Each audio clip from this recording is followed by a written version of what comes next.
Olá, muito boa noite para todo mundo. Com o compadre Raimundo na frente tocando o berrante e o seu Zé Vicente no fundo cuidando da culatra, a comitiva do Terra Viva DBO na TV veio tangendo a boiada, vencendo a estrada e levando adiante a empreitada. E pedindo agora a devida licença para fazer pouso aqui nessa freguesia, a gente convida a companheirada para escutar as histórias vividas nesta lida viajadeira, começando a contação com a recitação da prosa bredeira do dia. Todo mundo que faz parte da nossa audiência já tem perfeita sabedência de que, depois do feriado emendado do Carnaval, o Brasil ainda precisa de uns dias para deixar baixar a poeira da folia. E quando o mercado volta, enfim, a funcionar, o serviço está sempre atrasado. Foi justamente por conta disso que a gente ainda não tinha tido tempo de comentar com os companheiros e companheiras produtores brasileiros o resultado do primeiro leilão de março na GDT, a Global Dairy Trade, que é uma grande plataforma virtual de negociação que influencia o setor leiteiro no mundo inteiro. Pois então, o caso foi que, neste evento realizado na primeira terça-feira do mês presente, o preço médio dos produtos apresentados para venda ficou em 4.209 dólares por tonelada, com uma queda de 0,5% em relação ao pregão anterior, que tinha sido acontecido 2 semanas antes. Repare agora, amiga pecuarista, que a cotação caiu apesar de uma nova redução no volume de laticínios negociados, que foi de 20.977 toneladas, com um esmagrecimento de 7,4% entre um leilão e outro. Destrinchando agora o relatório distribuído na praça, a maior alta do dia foi da mussarela, que subiu 7,9% para 4.477 dólares por tonelada. Já a única queda registrada agora foi justamente do leite em pó integral, que foi derrubado para 4.061 dólares, com um tombo de 2,2%, sempre na mesma comparação, Mas como este é justamente o produto comercializado em maiores quantidades na GDT, o resultado foi que a sua desvalorização levou junto a média geral do leilão. De acordo com a explicação dos especialistas da Cooperativa Fonterra da Nova Zelândia, que organiza estes pregões virtuais, os principais países importadores andaram reforçando seus estoques e a demanda já está mais amansada no comércio internacional. Já a respeito do efeito que isso deve ter aqui no nosso próprio terreiro, o pessoal do portal Milk Point é da opinião que, com as recentes altas já acontecidas pelo mundo afora, agora tem mais gente vindo comprar leite e derivados aqui na Argentina e no Uruguai, o que significa que vai ficar um pouco mais complicado para a indústria laticinista e para os distribuidores atacadistas brasileiros continuarem inundando o mercado nacional com produtos estrangeiros.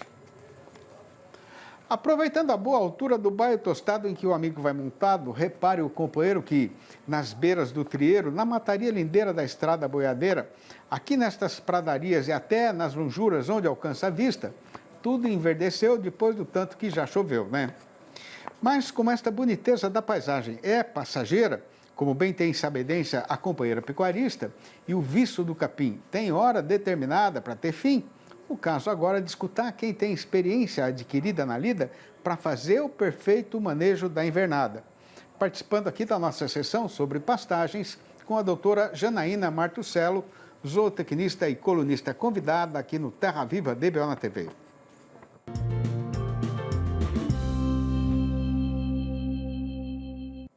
E o assunto do programa de hoje é a adubação de manutenção e intensificação do pasto.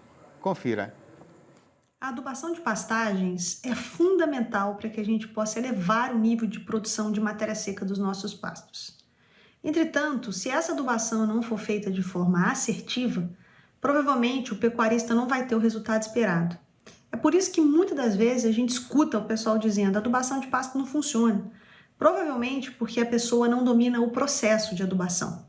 Porque mais importante do que você ter o produto, que nesse caso é o adubo, é você dominar o processo de adubação. Ou seja, como adubar, quando adubar, em que nível fazer essa adubação, qual o cronograma de adubação. Por isso é importante que a gente entenda algumas diferenças sobre como utilizar a adubação como estratégia de manejo. Um exemplo clássico disso é a diferença entre adubação de manutenção dos nossos pastos e adubação de intensificação. Quando você faz uma adubação para manutenção, o único objetivo é que você não perca a capacidade de suporte desse pasto ao longo dos anos. E o que isso significa? Significa dizer que se você conseguir manter essa capacidade de suporte, você pode segurar a taxa de lotação dos seus pastos ao longo do tempo, não fazendo com que o seu pasto, ano após ano, se degrade ou que diminua essa taxa de lotação. Se você manter uma taxa de lotação num pasto que não tem reposição de nutrientes, vai começar o surgimento de espaços vazios, a presença de plantas daninhas, solo descoberto e, consequentemente, uma diminuição na sua produtividade, tanto por animal como por área. Por isso, a gente recomenda que se faça uma adubação de manutenção, com o único objetivo de manter a produtividade dos seus pastos ao longo do ano.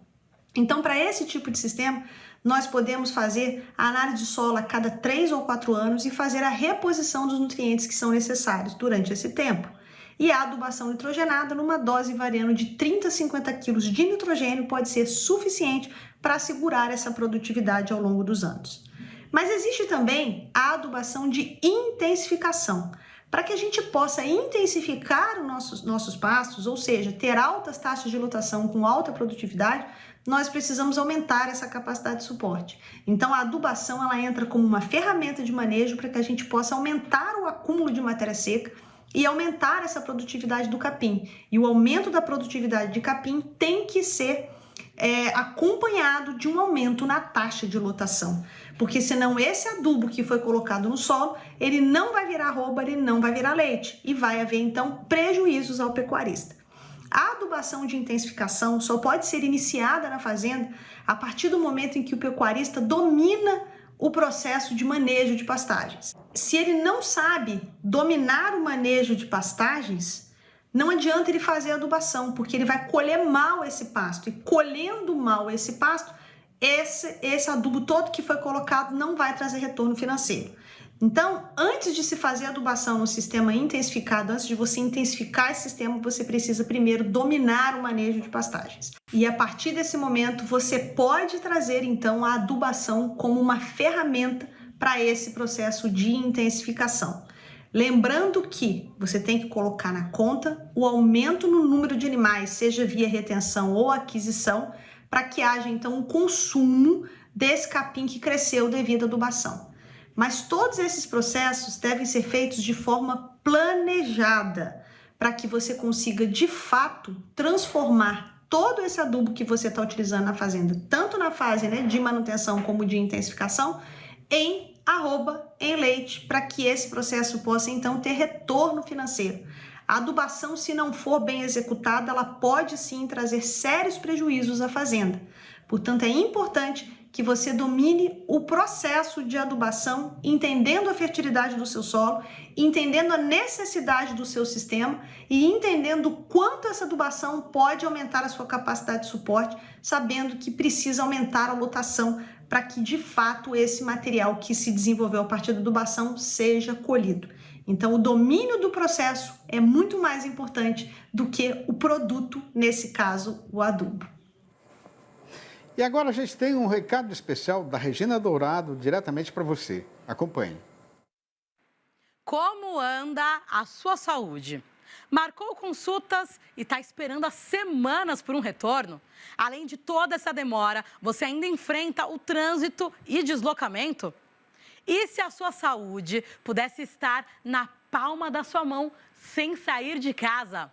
Com o E-Saúde Assist, você tem acesso a especialidades médicas, a escolher mais médicos de plantão 24 horas por dia, onde quer que você esteja. E tudo isso a partir de R$ 29,90 ao mês, sem pagar consulta adicional. É só acessar nossa plataforma, escolher a especialidade, agendar a melhor data e horário. Pronto, atendimento médico marcado, sem perder tempo com deslocamento. Aproveite toda a conveniência de um plano de assistência completo para você e sua família, com telemedicina e teleconsulta de qualidade. E-Saúde Assist, sua saúde é prioridade e agora cabe no seu bolso.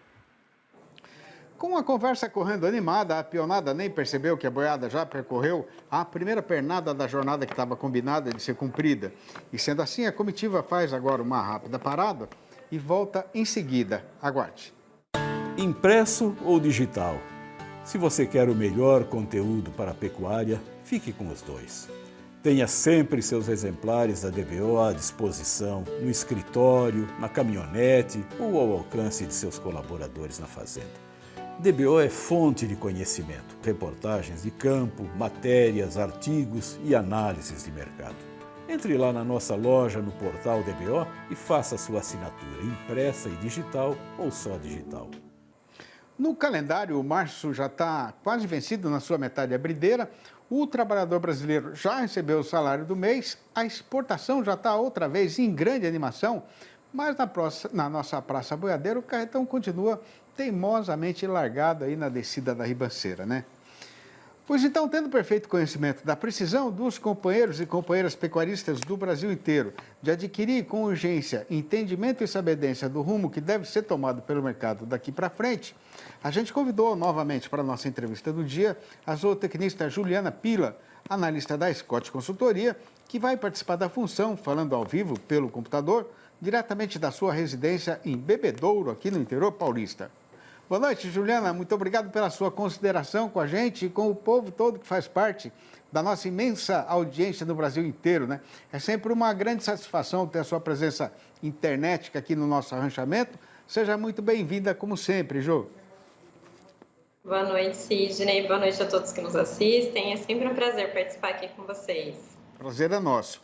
Ô, Juliana, começando a prosa pela questão da oferta de animais para abate, né? Quando é que vai parar de chegar tanta vaca de descarte no mercado, hein?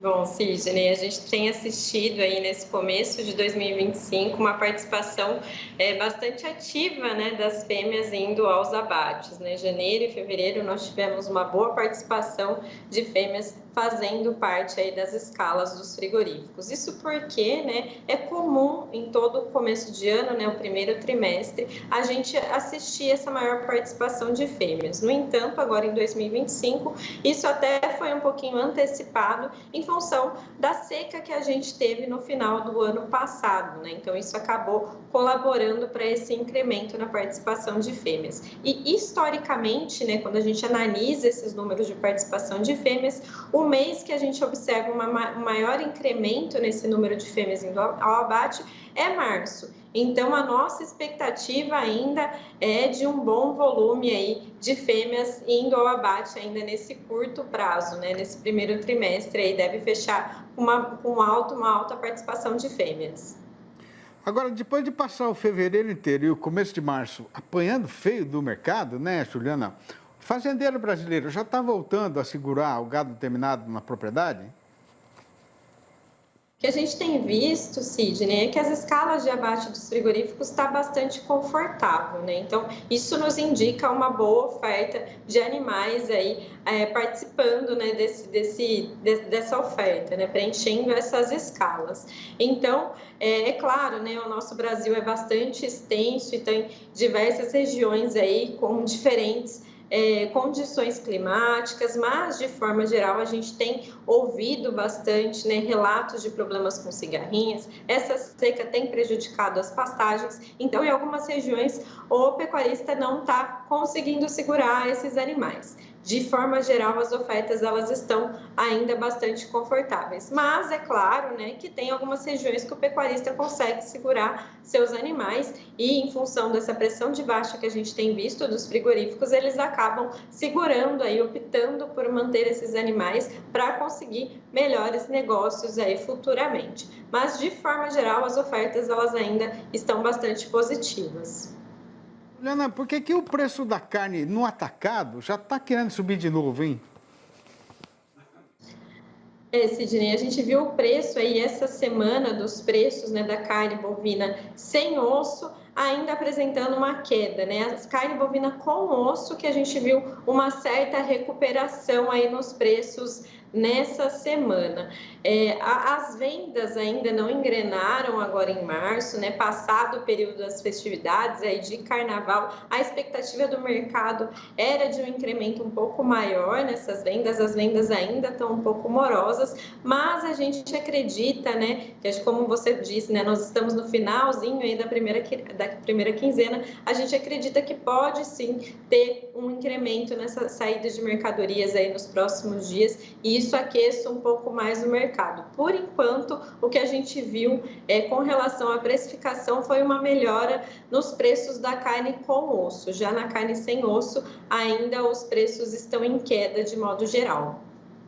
Ô, Juliana, agora com a retirada do imposto de importação, né? O preço da carne vai cair no balcão do açougue? Bom, Sidney, na nossa visão, isso não deve acontecer, né? Apesar de tirar essa alíquota de importação de alguns produtos, incluindo da carne bovina, cabe lembrar, né, que nós somos um dos maiores produtores de carne bovina, um dos principais exportadores dessa proteína, então isso não deve ocasionar uma queda aí no preço da carne, pensando no mercado interno, pensando no consumidor, né? Hoje, né, a gente tem uma das arrobas mais baratas internacionalmente, né? E se a gente pensar na nossa importação de carne, é muito baixa, né? A gente importa, na verdade, esses produtos premiums, esses produtos diferenciados. Então, na nossa visão, isso não deve vir a surtir efeito aí no bolso do consumidor. Juliana, mudando um pouco o rumo da prosa, né? Não está passando da hora de o preço do gado de reposição começar a subir? O pessoal, os recreadores, os invernistas, aí eles estão acompanhando de perto esse cenário que a gente está assistindo no mercado do boi gordo, né? Então, com essa pressão de baixa, a gente tem visto o menor volume de negócios aí no mercado de reposição. De certa forma, nesse momento e nesse primeiro semestre, a gente ainda deve ter uma oferta considerada relativamente boa desses animais destinados à reposição, muito em função aí dessas pastagens que a gente está assistindo no Brasil de forma geral, né? Então, a oferta desses animais acaba sendo um pouco maior. Mas, né, a nossa expectativa é que os preços eles ganhem aí firmeza, principalmente no segundo semestre, né? Mas, de forma geral, a reposição está ainda, né, com preços em queda e acompanhando o mercado do boi gordo, mas no comparativo com o ano passado já está demonstrando aí sinais de mais firmeza. Para a gente arrematar a prosa, Juliana, falando de exportação, né? O mês passado foi o melhor fevereiro da história e o março começou com um fortíssimo aumento dos embarques, né? Qual é a explicação para esses excelentes resultados, hein?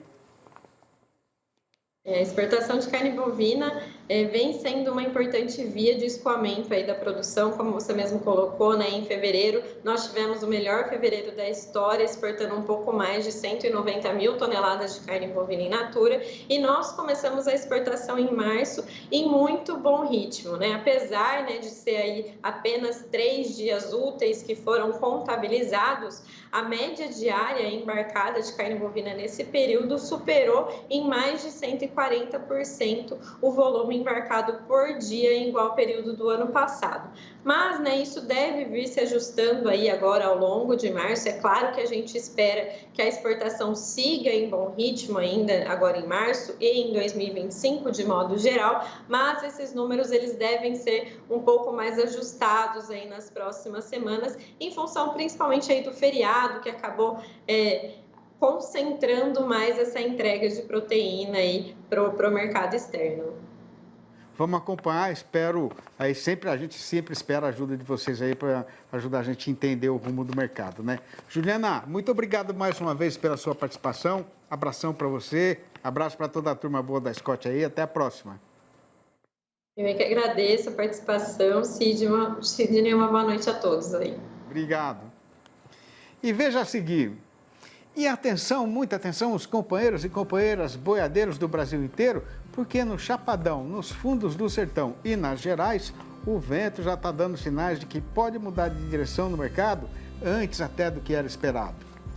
É já que a gente volta, aguarde.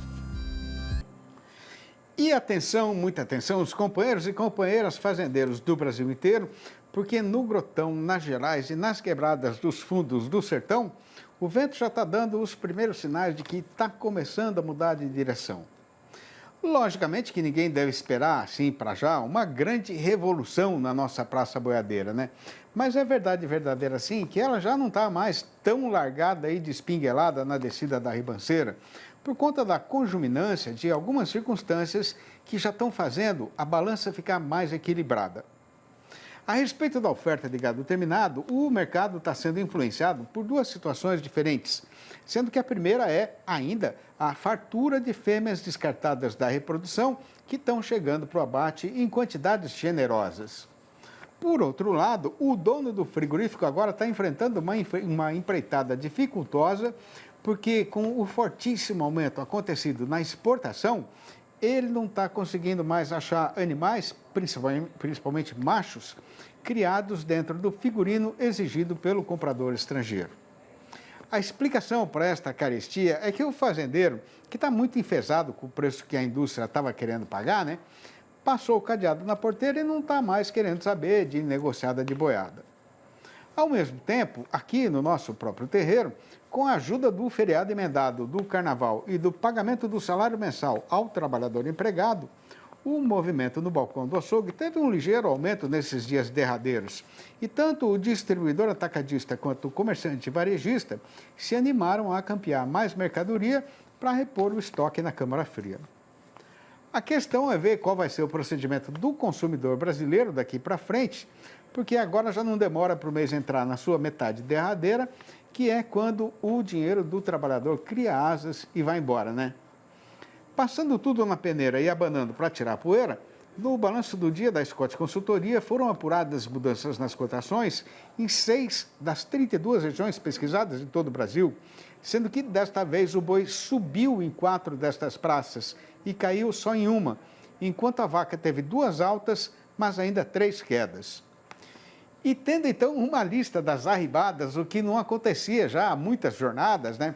É por ela que a gente começa a recitação, registrando que em Santa Catarina a alta foi geral, com o macho indo para R$ 312 e a fêmea para R$ 290, a prazo e ainda para descontar o fundo rural. Aumentou tudo também em Campo Grande, a capital de Mato Grosso do Sul, onde o boi foi para R$ 295 e a vaca para R$ 270. Em Dourados, o macho melhorou para R$ 295, mas a fêmea piorou para R$ 275. O mercado também andou em rumos desencontrados em Marabá, no Pará, sendo que lá o boi avançou para R$ 283, mas a vaca recuou para R$ 260. Já em Redenção, a queda foi da fêmea, que escorregou para R$ 255. E no Triângulo Mineiro, o tombo foi só do macho, que já não vale mais do que R$ 283. Em Barretos e em Araçatuba, aqui no estado de São Paulo, o caso foi de estabilidade, com o boi ficando parado em R$ 310. Fazia pouco tempo que a gente tinha saído da serra para morar na cidade e para não deixar crescer tanto a saudade da terra, meu pai fez na frente da nossa casa um jardim e passou para mim a obrigação de aguar as plantas todo dia. De começo eu não queria, mas aí eu comecei a reparar nas gotas que saíam da mangueira, ligeiras, em rebrilhos, e caíam no chão, beijando antes bocas de leão, lírios, antúrios, margaridas e copos de leite.